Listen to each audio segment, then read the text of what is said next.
Hi, we're now going to talk about a not particularly exciting area of IT, but an important one, which is policies, and in particular, policies as they relate to security, as they relate to protection measures. Okay, so protection measure is trying to lessen the risk of an attack, trying to make the impact less severe, and policies are one way you can try and protect your organization. Just in terms of what policies are, well, policies are set by the leaders of organizations, and they're there for staff to follow. So if you haven't come across a policy before, it's going to be usually a fairly long document, often just a long PDF now on a computer, which has lots of often quite legal text, but setting out what the expectations are of staff most likely. So at your school or college, there'll be a behaviour policy, there'll be an attendance policy, there'll be a policy probably for how you use the computers. All of those are sets of rules which set out what you should be doing. So, in particular for us, when we're focusing on security policies, these will set out how breaches should be addressed. If an attack happens, what should you do? And also on a sort of day-to-day basis, these policies will set out how IT equipment should be used securely. So how should the staff be using the computers to lessen the risk of an attack? Now, it's really, really important, I would say, that staff are trained in how to follow the policies.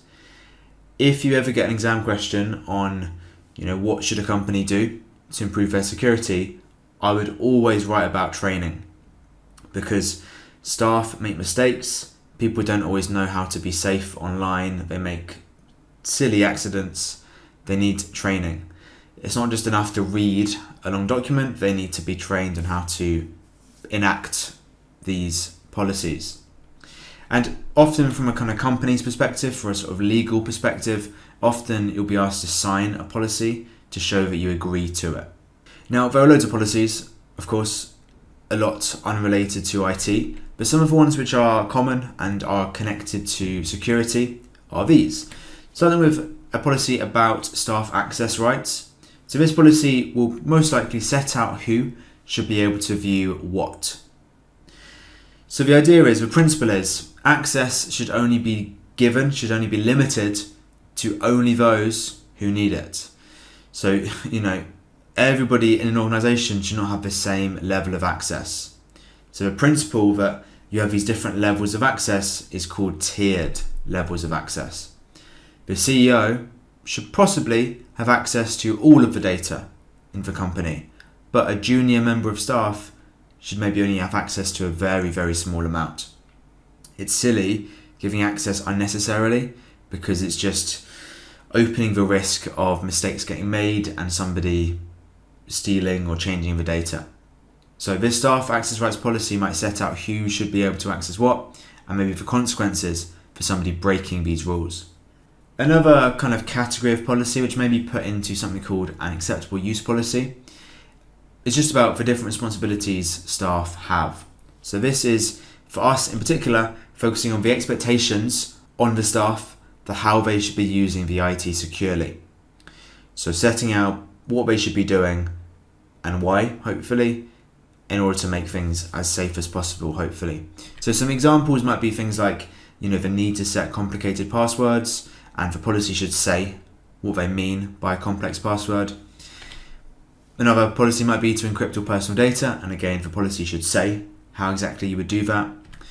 Maybe you are told to not write login details down, and it should say why that's important.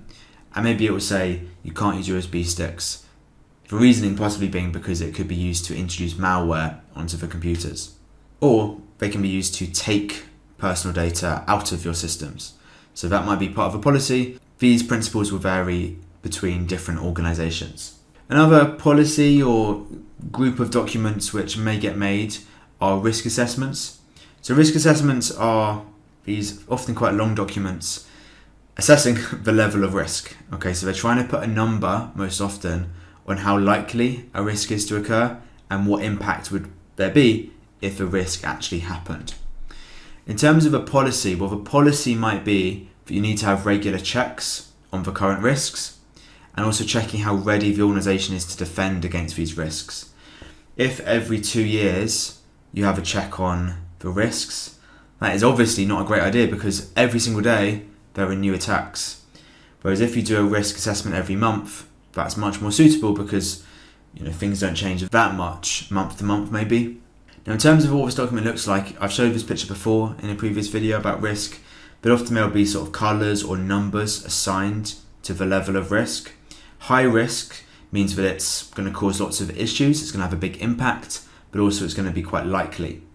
And over time, the risks shift around. One thing which might be relatively minor in 1 year, the next year might be deemed a much higher risk because it's much more common. For example, ransomware 10 years ago was not nearly as big of a problem, but in the last few years, ransomware has become a huge issue for companies. And so over time, the risk assessment changes and it updates this risk. So as a policy, it's all about doing this often and being aware of the risks and how they might change. Linked to this will be assessing the effectiveness of your protection measures. So these protection measures are for things which are trying to keep you safe. And over time, you should be reviewing these. Do they work? Are they currently effective? As the risks change, do you need to change your prevention measures potentially? And this particular policy may set out things like when and how the current measures are to be tested.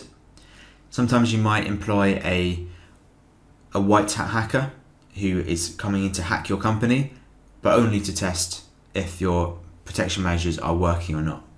So this policy might set out how that process is going to work, who is going to get used, and how that testing is going to get done.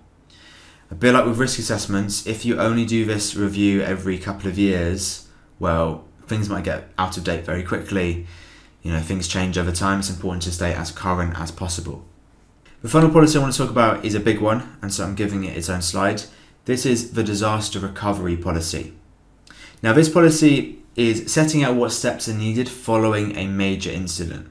That is what a disaster is, a major problem, a major incident. And we're most often thinking about security. You are being hacked. You've got a malware attack happening. You've got a DDoS happening. But it can also be accidental, things which are unrelated to security, things like a fire, things like a flood. They're not always accidental, but things which are not related to security itself. So this policy will set out the steps, and it should include the following things at a minimum, I would say. It needs to set out who is responsible for what, who is going to lead on this disaster recovery, who does what job. It should also say do's and don'ts. So what should the staff be doing? What shouldn't the staff be doing? So for example, a do might be the staff should back up their data. A don't should be maybe don't talk to the media because we don't want that coverage after an attack, say. You should also, just as a general process, outline expectations for backing up data. So how should data be backed up? When should it be backed up in case a disaster happens? And also crucially, if a disaster does happen, what is the timeline for data recovery? So at what point do you start to get your backups and take them back to your main computers?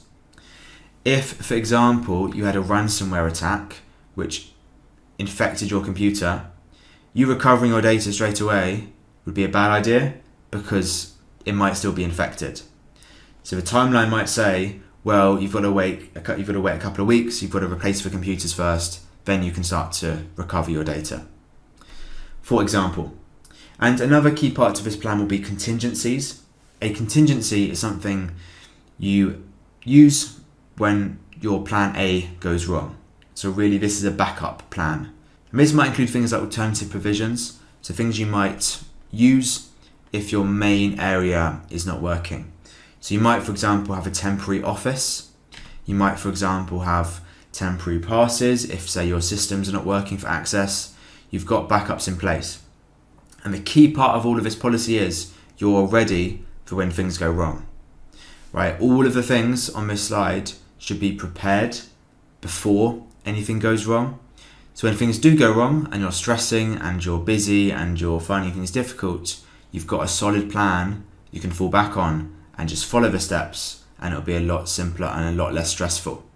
If you haven't got backups, if you haven't got alternative offices in place, well, when an incident happens, you might find things really difficult. So this policy is all about being prepared.